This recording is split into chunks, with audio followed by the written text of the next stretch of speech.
જાસનવાડા ગામના આંગણે પવિત્ર ભૂમિ ઉપર જ્યારે શ્રી ભોળાનાથ અખિલ બ્રહ્માંડના માલિકની પ્રાણ પ્રતિષ્ઠા મહોત્સવ નિમિત્તે આપણે બધા મળ્યા છે અને અમારું એક અંજળ પાણી હશે કે આ ગામમાં અમારો આવવાનો પ્રભુ કલાકારો તો ખટારા ભરાય એટલા છે પણ અમારો નંબર આવ્યો એટલે ભોળાનાથની કંઈક અમારી માથે એક રેમ દ્રષ્ટિ હશે ને મને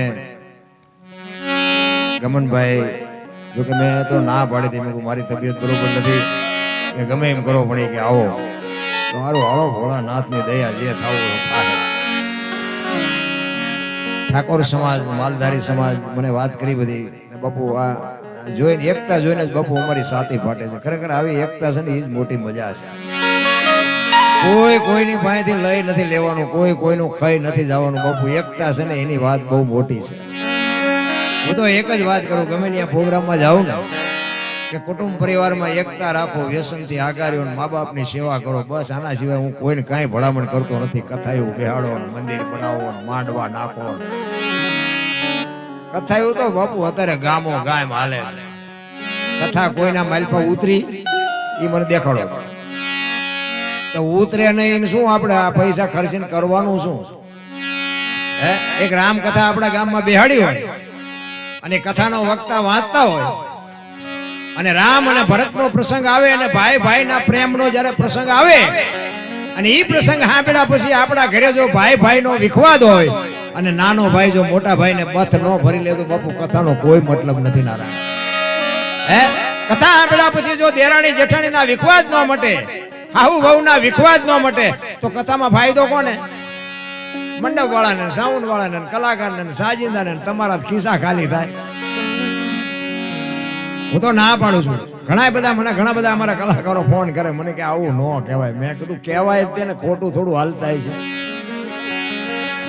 એક છોકરાને 10 રૂપિયા નથી આપી શકાતા બાપુ અને અમને તમે લાખો રૂપિયા આપો અને જો તમારા ઘર સુધી બાપુ આ ભજન જાય નહીં, કથા જો ઘર સુધી ફૂગે નહીં તો બાપુ આનો કોઈ મતલબ નથી. નારાયણ, આ ભજન ને કથા ને ધૂન ને માંડવા ને ચારે બાજુ બાપુ આમ નકરી ભક્તિનો રાફડો ફાટ્યો છે. તો હું બધાને એમ કહું છું કે આટલી બધી ભક્તિ છે તો આ બગાડ કેમ નથી ઉભો રહેતો? હે, બગાડ કેમ નથી અટકતો?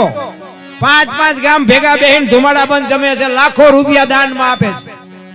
કોઈના રૂપિયા ખોટા છે એવી મારી વાત નથી, પણ હું કહેવા એ માંગુ છું કે આટલું બધું ધર્મ જો થતું હોય તો બગાડ તો ઉભો રહેવો જોઈએ કે નહીં? કેમ નથી ઉભો રહેતો? હગો ભાઈ હગા ભાઈને વેચ જમીન હાટું મારી નાખે. અરે જોવો તો ખરા ભલામણા, ગમે એની બેન દીકરીને ઉપાડી જવાની, છેડતી કરવાની, ગમે એના મર્ડર કરી નાખવાના, ગમે એનો ખિસ્સો ખાલી કરી લેવાનો, ગમે એની માથે ગમે એ કરવાનું. તો કેમ આ બધા માંડવા ખોટા છે? આ ભોળાનાથના મંદિરની પ્રતિષ્ઠા શું ખોટી છે? તો આમાં ખુશ શેની થાય છે? પૈસા ખોટા નથી, ધર્મ એ ખોટો નથી, ભગવાન ખોટો નથી, તો ઊભું કેમ નથી રહેતું? કઈક તો જોવું પડે કે નહીં? અને અંધશ્રદ્ધામાં તો હું તો મારા બાપ હાથ જોડીને કહું છું, એ તો જાતા જ નહીં. અમારે તો તમારા ત્યાં ગમે એમ હોય, અમારે ત્યાં નકરું દાણા જોવાનું જ હાલે. અને કરોડપતિના દીકરા જોર આવે છે. આપણે એમ થાય તમારે તો મૂક્યાનો માર્ગ નથી, તમને શું નડે છે દાણા જોર આવે? કોઈ બાપુ કોઈ કરમની ગતિ છે ને સીતારામ, કરમની ગતિ છે ને એમાંથી કોઈ નો છોડાવી શકે. અને અત્યારે મને તો એમ થાય કોઈને કઈ નડતું જ નથી. આ તો સંતોષ નથી. હે, વાહન મકાન રૂપિયા લોઢા હવામાં ઉડે, વગર દોડે વાતું થાય, હિલોળા કરે એવું નથી. આપણા ગઢે હારું જોડું નથી પહેર્યું, હારું કપડું નથી મળ્યું, હારો 2 ટાઈમ રોટલો હારો નથી મળ્યો. ભલામણા આ માથે ફુવારા થાય છે, આમ તમે જોવો તો ખરા. હજી માણાને સંતોષ નથી. બોલો, આ લગન ત્યાં તેથી માથે નથી ફુવારા આવા થયા. હિલોળા કરે એવું છે પણ બાપુ શેઠો નથી. રામ ને કે આપણા ગઢા બાપુ જે જીવા છે ને એ તો આ બધી પાઘડીઓ બેઠીને, જો કે આ પાઘડીઓ જોઈને મને આનંદ થાય છે. હું અહીંયા આવ્યો ને હું એ જોતો હતો, મેં કીધું આ શેલી પેટી છે, આ પેટી વહી જાય પછી પાઘડીની ખબર જ નહીં પડે પાઘડી કોને કહેવાય. આપણે ડાલામાં તો હાવત બેઠા હોય બેઠા ને બાપુ જો પાઘડીઓ માથે છે એ કેવો જણ રૂડો લાગે. આ પાઘડી છે બાપુ એક મર્દની નિશાની છે. રામ, આપણી સંસ્કૃતિ છે ને, આપણી સંસ્કૃતિને બાપુ આપણે જાળવવા માટે આપણે કંઈક મહેનત કરવી પડે. આપણી મહેનત વગર આપણી સંસ્કૃતિ રહે નહીં. એક આપણા માત પિતાને જો આપણે પગે લાગીને તો જ આપણી પરજા આપણને પગે લાગે. બાકી આપણો દાંડો ન નમ્યો હોય પરજા હું નમે. અરે હું તો એમ કહું કે આપણા મહેમાન આવ્યા હોય તો આપણા ભૂલકા હોય ને છોકરા હોય ને બાપુ એને આદત પાડી દેવાય કે આપણા મહેમાન આવ્યા બેટા જય માતાજી કરી સીતારામ કરી. એ આપણી સંસ્કૃતિ છે, એ આપણી પરંપરા છે.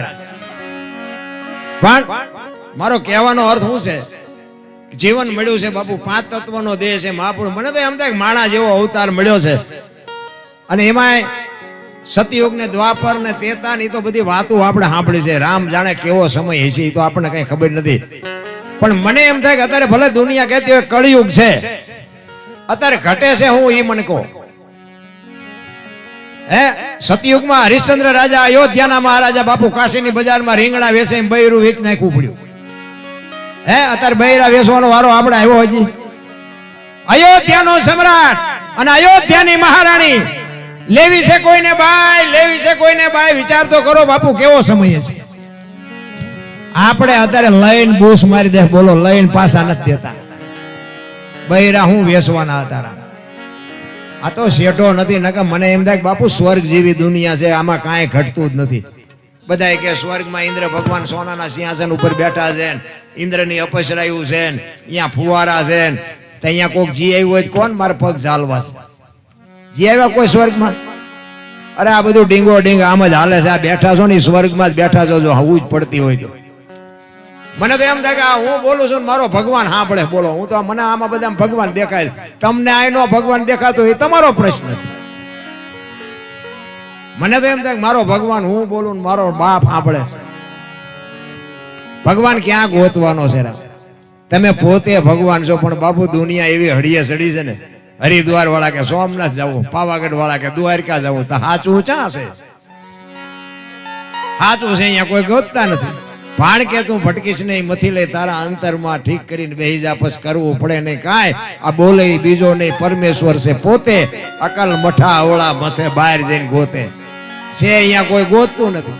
ગામનો રામજી મંદિરનો પૂજારી એકલો ટોકરી વગાડતો હોય, બોલો કોઈ અહીંયા ડોકાવા નથી જતું.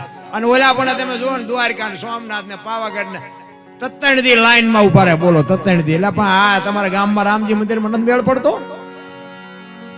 બોલો 360 દી મંદિરને ઉજળું રાખે છે, 2 ટાઈમ ભગવાનની સેવા કરે છે, ઈને કોઈ 10 રૂપિયા દેવા રાજી નથી. અને ઓલા પણ જાય ભાઈ વારો ન આવે ને તો કે વીઆઈપી દર્શન કરવા 500 રૂપિયા થાય. બાપુ વીઆઈપી દર્શન કરાવો. બોલો ભગવાનને વીઆઈપી દર્શન કરાવવાના. હું તો જોવો હાલ્યું ગામનો રામજી મંદિરનો પૂજારી તમે જોવો તો 10 રૂપિયા હાટું વલખા મારતો હોય, એકલો બજારો ટોકરી વગાડતો હોય. અને ઓલા પણ તતાણદી સુધી તેમાં ખાધા પીધા વગેરે ઉભા હોય. મને એમ થાય કે આમ તો જો આ બધું હાલ્યું ડીંગો ડીંગ. પણ આ બધું બાપુ એકદમ સમજાય એવી વાત નથી. અત્યારે આનો ફુગાવો છે ને એટલે બધાને એમ છે કે થોડા ઘણા વાપરવી એમ. તે દીએ બધાની હિસાબ થતી હતી, પણ ખિસ્સામાં જ કઈ નહોતું, જાય ક્યાંથી? એટલે તકલીફ હતી. એટલે મહાપુરુષોએ ઘણી બધી વાત કરી છે. હું તમને જેવો તમારી જેવી આનંદ કરાવીશ, હું તમને મોજ કરાવીશ. પણ આમાં કેવું છે કે મારી થોડીક તબિયત નરમ હતી ને, જોકે મારે છે 1-2 કલાકાર એટલે વાંધો નહીં આવે. પણ તમારા બધાની ચાહના, તમારા બધાનો ભાવ ખૂબ ખૂબ આભાર. કારણ કે આ એક પ્રેમ ભાવ છે ને, લાગણી છે ને, એ જ મોટી વાત છે. બાકી કલાકાર હું નથી. કલાકાર કોને કહેવાય ખબર છે? આ બધા નામ ભલે સડાવ્યા હોય કે આ કલાકાર છે, કલાકાર, પણ કલાકાર અમને ન કહેવાય. કલાકાર કોને કહેવાય? મા બાપ વગરનું કોઈક છોકરું હોય અને કોઈ એનો ધણી ન હોય ને પછી આપણને દયા આવે કે આનું કોઈ નથી, હાલો ને આપણે બધાને રાખીને ખવડાવી પીવડાવીને મોટો કરી, અને એને ફોલાવીને રાખવી અને મોટો કરે ને લગ્ન કરે ને આપણો ઘર આખાનો વિશ્વાસ કેળવે. અને પછી આપણને એમ થાય કે આપણા ઘરનું કામ કરે, બધું કરતો હોય. પછી આખા ઘરનો વિશ્વાસ કેળવી અને પૈસા ને ઘરેણા ને તમારું એટીએમ કાર્ડ ને બધું ગોટો વાળીને ભાગી જાય. અને ઘર ધણીને નહીં પણ પોલીસ વાળાને હાથમાં ન આવે, એને કલાકાર કહેવાય. કલાકાર એને કહેવાય. પોલીસ ખાતાને ધંધે લગાડે ઈ કલાકાર. આ લઈ લઈને બૂસ મારી દે કલાકાર નથી. લ્યો નથી આપણને ખબર પડતી કે ન દેવાય. અત્યારે મને એક બાપુએ કીધેલું, એક સાધુ હતા ને, મને કે દરબાર તમે પૈસા કોઈ ન આપતા. મેં કીધું કેમ? મને કે દેશો જ પાછા નહીં આવે. મેં કીધું એવું થોડું હોય તો મને કે દેજો, હું તો તમને ખાલી ટકોર કરું. જો આ સંતની ભાષા શું હોઈ શકે? એટલે આપણે હખણાત ન રહે ને. મેં બાપુએ ભલે ના પડે પણ આપણે અખતરો કરવો. પછી આપણને જાણ થયા પછી તો આપણે એવો માણા હોય એને જ આપીએ ને કે આ માણા પાસેથી તો આપણા પૈસા ખોટા ન થાય, અહીંથી તો પાછા આવે જ. એવા મેં 7 જગ્યાએ આપ્યા ને હાથે હાથે બૂસ માર્યા. બોલો 7 જગ્યાએ હો, 1 2 જાય નહીં પણ 7 જગ્યાએ આપ્યા છે અને હાથે બૂસ માર્યા છે. અને આ માર્ગે ચડ્યા પછીની વાત છે. નકર બાકી હું ખટારો હાંકતો હતો, ખટારો ડ્રાઈવર હતો. તેથી કોકના પૈસા હું કઢાવી દેતો હતો ને અત્યારે મારા બૂસ માર્યા. બોલ આ ઈ દુનિયા છે. ફોરમ હોય ફટકેલી એને ચૂલે ચડવું પડે, પછી આવડ હોય હલબેલી એને કોઈ નો પૂછે કાગડા. આ દુનિયામાં તમારું નામ થાય ને એટલે આની આ દુનિયા તમારી હાથીની અંબાડીએ ચડાવે, પણ જરાક ભૂલ થઈ જાય ને તો આની આ દુનિયા તમને ગધાડે ચડાવે. કોઈ ભરોસો નથી રામ. પણ ભજન સવારામ બાપા એટલા માટે કે ભજનના ભરોસે રેજે, અંતે ઈ નર ઓપશે, અમર બીજક હાથ લાગ્યું એને કાળ કેમ લોભશે. ભજન છે ને, ભજન એકદમ સમજાવી વાત નથી, પણ ભજનના ભરોસે રહેવાની વાત છે. આ ઈશ્વર છે તો છે, નથી તો નથી. આ મંદિરમાં તમે ભોળાનાથની પ્રતિષ્ઠા કરી અને બેહાડો કે ભોળોનાથ છે તો છે અને નથી તો નથી. બસ મુદ્દો આટલો જ છે. બાકી તમારે કોઈ પુરાવો કોઈની પાસે કાંઈ છે જ નહીં. હું તમને એક જ વાત કરું કે ભોળાનાથની પ્રતિષ્ઠા કરી, આપણે શિવલિંગને બેહાડ્યું. એ હમણાં વાત કરતા મેં એક પત્રિકામાં વાંચ્યું કે એક દીકરી શિવલિંગ લઈને આવતી અને પાણી પીવા માટે એને ઘાસમાં બાપુ શિવલિંગને મૂકી અને પછી પાણી પીને આવ્યા પછી શિવલિંગ બાપુ ત્યાં સ્થિર થઈ ગયું. ઈ આ જળેશ્વર મહાદેવ. અને પછી ઘણો સમય એવું અપૂજ રહ્યા પછી માલધારી ઢોર ચારતો હોય છે અને એને આ દેખાણું. ઘણી જગ્યાએ બાપુ, આ એક જગ્યાએ નહીં પણ મેં તો એવા ઘણા દાખલા જોયા છે કે માલધારીએ બાપુ આ શિવને કેટલી જગ્યાએ, અમારા વાંકાનેરની બાજુમાં જડેશ્વર મહાદેવ છે, અહીંયા બાપુ એ ભોળાનાથ ને માલધારીએ જ બાપુ અહીંયા જાગૃત કર્યું હતું કે એક ગાય અહીંયા વરી જતી હતી અને ગાયના ઘરધણી એમ કહેતા હતા ગોવાળને તું અમારી ગાયને દોઈ જા. ઓલો ભોળિયો ભગવાનનો માણા ઈ કે પણ હું તમારી ગાયને હું કામ ને દોઉં, મારે ઘણી ગાયું છે, મારે ઘણું દૂધ છે, હું તમારી ઈ કે પણ તો અમારી ગાય દૂધણીની એક ટીપું દૂધ ન હોય. ગોવાળ વિચાર કરે કે આવું બને કેવી રીતે. અને ઈ ભોળિયા નાથના ઈ જયારે આમ ધણ વળ્યું ને ગામમાં એટલે ગાય આખી આમ જુદી પડી ગઈ. અને ઈ ભોળાનાથનું મંદિર હતું ને, જે શિવલિંગ હતી આમ કચરાની માલિક અને અહીંયા જઈને ગા ઊભી રહી ગઈ અને આખી ગા વરી જ અહીંયા. અને ગોવાળને નક્કી થયું કે આ કાંઈક છે. અને એ બાપુ અહીંયા જોયું ને, એ શિવલિંગ નીકળ્યું ને, એ જડેશ્વર મહાદેવ. અત્યારે તમે કોક દી અહીંયા જાઓ વાંકાનેરની બાજુમાં જડેશ્વર, એવું જોરદાર બાપુ. એ તેથી બાપુ એક માલધારીના દીકરા એ જાગૃત કર્યું છે. એટલે એ માલધારી આ જોઈ અને પછી આ બાપુ આ ભોળાનાથનું બાપુ જાગૃત થયો અને પછી જ બાપુ આ વાત. જોકે મને ઘણી બધી વાતો કરી, હું તમને મોજ આવે એવો આનંદ કરાવીશ, પણ એકાદ બે ભજન લઈને પછી હું તમારી વાત કરીશ. કારણ કે ભજન છે ને, ભજનમાં તમને નહીં સમજાય બહુ. એટલે મને બધા બોલાવે છે ને એનું કારણ જ એ છે, હું આ બોલું છું ને એ સીધે સીધું લાગે છે, આ ઓનલાઈન છે એટલે મને બધા બોલાવે છે. પણ સાચું ખોટું મારો રામ જાણે હો. આ હું જે બોલું છું ને એ 100% સાચું છે, કઈ વ્યામમાં ન રહેતા. હા, રામ વનમાં ગયા હતા એ આખી દુનિયા કહે છે એટલે હું કહું છું. બાકી રામ વનમાં ગયા ત્યારે હું અહીંયા નહોતો. હા, ફોન બોન ન કરતા. હા, આ તો એના આધારે જીવવાની વાત છે ભાઈ. હા, રામ થઈ ગયા કે ન થયા હોય એ મારો રામ જાણે. કૃષ્ણ આવ્યો હોય કે ન આવ્યો હોય મારો રામ જાણે. બાકી આ બધા આનંદ કરે છે એટલે આપણે આનંદ કરવો. બાકી જય ભગવાન. બાકી મને એટલી ખબર પડે કે હું જ્યાં સુધી બોલું છું ને હું જ્યાં ત્યાં બેઠો છું ત્યાં સુધી તમે આમાંથી ન જઈ શકો, ન જઈ શકો, ન જઈ શકો. એટલી બાપુ મારી વાણીમાં મારા ગુરુ મહારાજની બાપુ તાકાત છે. એ આપણી ગેરંટી છે. કહેવાનો મારો મિનિંગ વાણીની તાકાત. મારા ગુરુ મહારાજના કંઈક આશીર્વાદ, મારા મા બાપની કંઈક કૃપા. ને કે મારી કોઈ એવી હસ્તી નથી બાપુ. મેં તો નકરા ઝઘડા ને બાજવા સિવાય મેં ધંધો જ નથી કર્યો. ખટારાનો ડ્રાઈવર અને નકરું બાજવાનું જ કર્યું હતું. અમે 4 ભાઈ હતા, એમાં હું સૌથી નાનો હતો. મારા બાપાએ લાડ બહુ કરાવ્યા અને મને એમ હતું કે આપણા બળથી હાલે છે. એ તો અત્યારે ખબર પડી કે બાપાની આબરૂ લઈને હાલતું હતું. હા, આમાં પાછું બધું ઘણા ફળ ના બીજાના નામના વેચાતા હોય. પણ નકરા માર્યા છે એવું નથી હો. મેં મારે ધરીને ખાધો છે. હા, આપણે નકરા કે માર્યા છે એવું ચેક મારે ખાવો પડે તો જ ખબર પડે ને કે મારમાં જેવી ભી પડે. અનુભવ તો બધા હોવા જોઈએ. એટલે તમે કોઈ અનુભવ ન કરતા, અને કારણ કે હવે છે ને સમય ભણવાનો છે, બાજવાનો નથી. ભણી ગણીને બાપુ એજ્યુકેટર થાવ. તમારો દીકરો ડીએસપી હોય, તમારો દીકરો એએસઆઈ હોય, તમારો દીકરો બાપુ કલેક્ટર હોય ને તો દુનિયા તમારી પાસે આવીને તમારી વાંહે વાંહે ફરશે. બાકી તમારો દીકરો કોઈનું મર્ડર કરીને જેલમાં જશે ને તો તમારી કોઈ ખબર લેવા નહીં આવે. હા, ઝઘડાનો સમય નથી, કારણ કે એ સમય વિયો ગયો. અત્યારે સમય એજ્યુકેટર બહુ. અને હું તો એમ કહું હાથ જેટલા બને ને એટલા હાથ જોડજો, એમાં આપણે કઈ નથી નાના બાપના થઈ જતા. બાકી ઝઘડાનું મૂળ તો બાપુ વાવતા જ નહીં. આ રામાયણ ને મહાભારત બે છે ને મહાપુરુષોએ બનાવ્યા. રામાયણ કે જેને જોતું હોય લઈ જાઓ, એમાં કઈ ઘટ્યું નહીં. મહાભારત કે કોઈને કઈ દેવું નથી, એમાં કઈ વધ્યું નહીં. આ નજરની સામે દાખલા. હા, મહાભારત ના બાપુ કેવા પાત્રો તમે જો. મહાપુરુષો તો એમ કે છે કે એક એક હાથમાં 10 હાથીનું ભુજાબળ હતું, પણ ઉપયોગ શેમાં કર્યો? ભાઈઓને મારવામાં.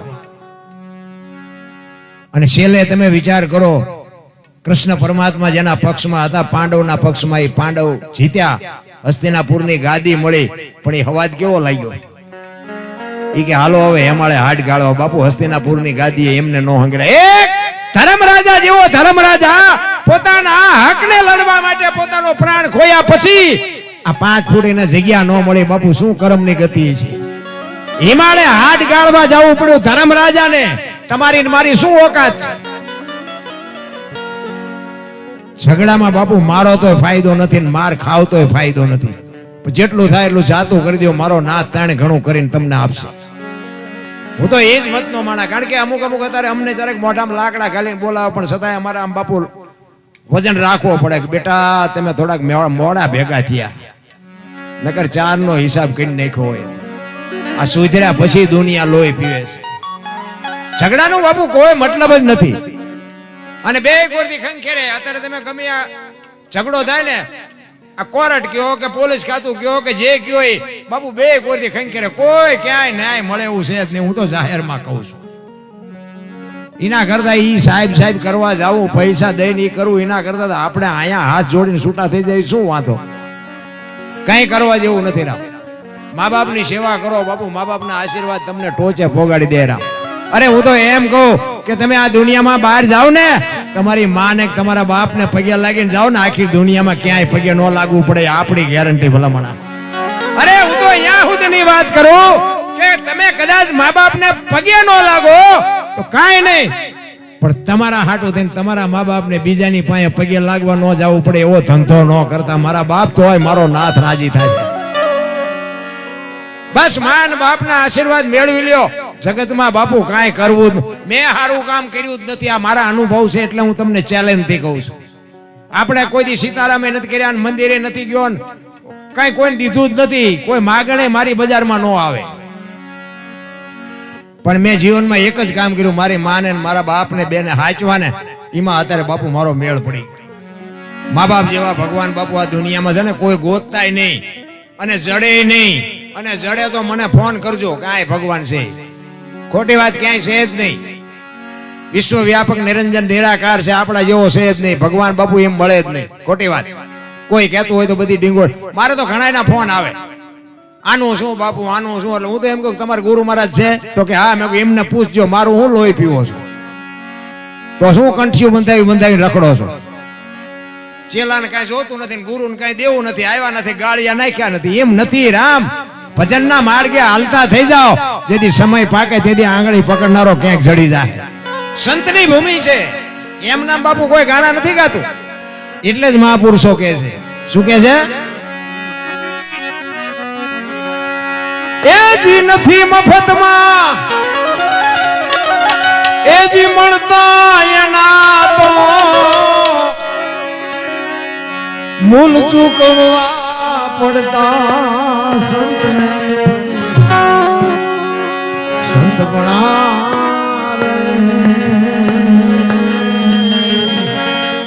અહીં જો મોજ આવે ને તો ભરોજો. આમાંથી અમારે 1 રૂપિયો નથી લઈ જવાનો. આપણે કોઈ એમ બનો રહ્યા કે દરબાર ને પાસે પૈસા ઝાઝા થઈ જાય નથી જવું. અહીંયા ગમે એટલા પડે ને, આમાંથી અમારે કઈ લેવાનું નથી. આ બધા અહીંયા જ રાખવાના છે. અને હું તો દરબારનો દીકરો છું, મારે મગાય નહીં. પણ પરમાર્થ માટે સતી તોરલ બોલ્યા હતા કે મરવું પણ માગવું નહીં, અપને તન કે કાજ. પરમાર્થના કારણે માગતા ના આવે લાજ. મોજ આવે તો અહીં વરજો, બાકી ફૂલ નહીં તો ફૂલની પાંખડી. ઈશ્વર તમને ને મને બાપુ એનો બદલો ચોક્કસ આપશે. એ નથી મફતમાં એ જી મળતા એના તો મૂલ ચૂકવવા પડતા સંતને સંતપણા રે. હાર્મોનિયમ નો આપો.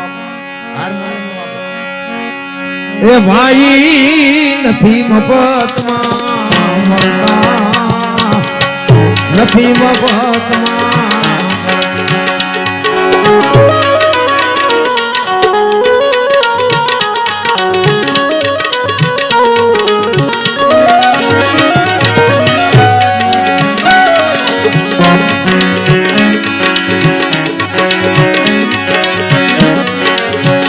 ભરી બજારે ભાઈ કોઈ વેચાણા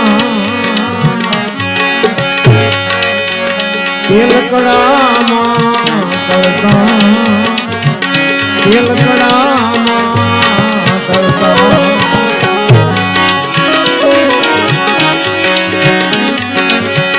ભરી બજારે ભાઈ કોઈ વેચાણા તેલકડામાં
साधु में दरबार भोग साधु में दरबार प्यारा पुत्र माता खांडी भोग साधु में दरबार भोग साधु में दरबार भोग साधु में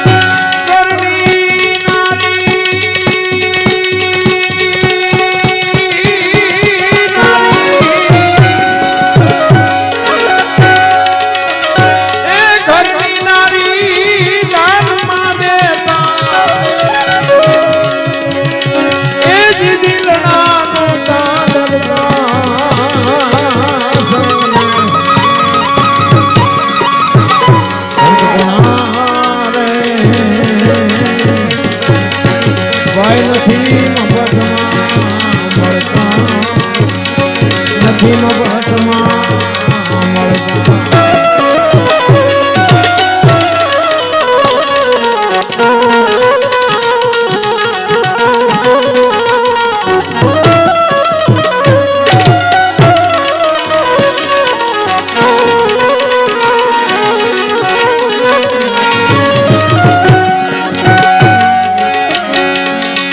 પર્વત મેલાવી જેને દેવે રાયવા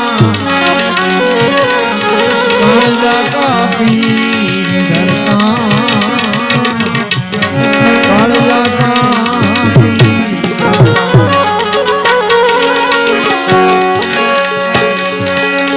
પર્વત મેલાવી જેને દેવે રાયવા કાળજા કાપી ધરતા કાળજા કાપી ધરતા.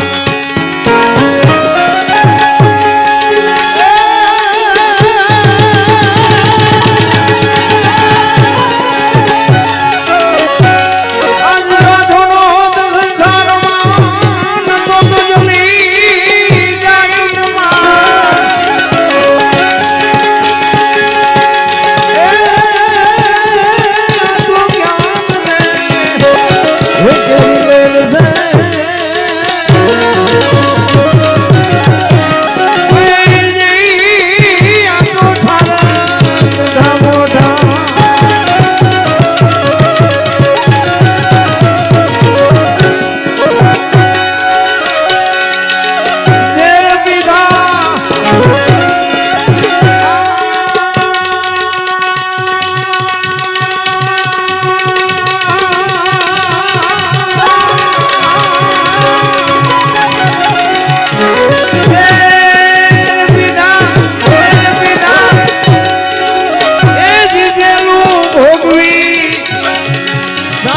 તું જ્ઞાન ને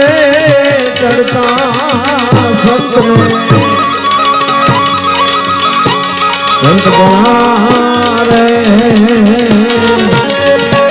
ભાઈ નથી મફતમાં મળતા.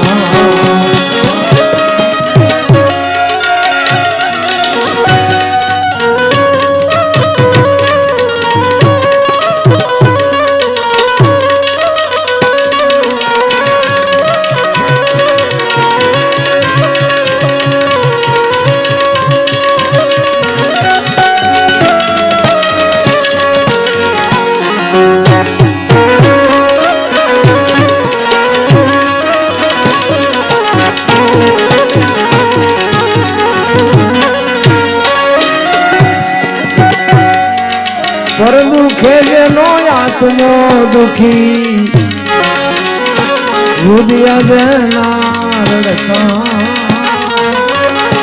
એ રુદિયા જેના રડતા. પર દુખે જેનો આત્મો દુખી એ રુદિયા જેના રડતા રુદિયા જેના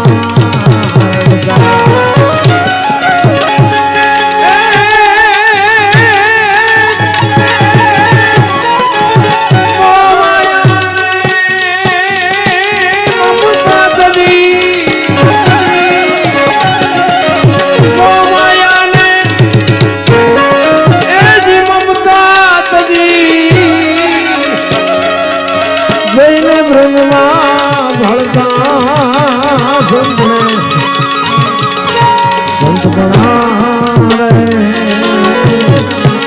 ભાઈ નથી મફતમાં નથી મફતમાં નથી મફતમાં